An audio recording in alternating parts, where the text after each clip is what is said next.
People like to argue that old art is boring, but I'm gonna prove you wrong. Most people say that old art is boring because it's historical and it's very repetitive and you've seen it all before, and I used to kind of think that too until someone told me this one thing. Timing is everything, but here's what that means. When you realize what was going on in the world when an artwork was being made and what other artworks at the time looked like, you'll start to realize why the artwork is so special. So take this artwork, for example. It's abstract expressionism, and when this style of art was invented, art at the time actually looked like this.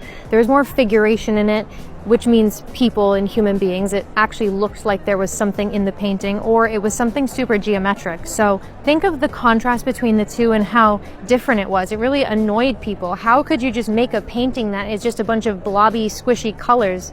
What is that even supposed to mean? But that's the point of the art movement, which is a similar story for a lot of art movements, and it kind of makes you realize how much humans really don't like change, huh? But now, abstract expressionism sits just a few pages down in our art history textbooks from things like this, ancient vases. It went from being something that people hated and they thought was ugly and stupid to something that we hold in high regard in history. But if you didn't have the context on the time the painting was made, you wouldn't understand the historical impact it has, even if you think it's butt ugly. At the time, new artworks were completely radical, but now we look at them and we're so used to them, we don't think twice about that. Knowing when an artwork was made takes it from something boring and kind of obvious to something exciting and impactful. So there's your proof. That's why old art isn't boring.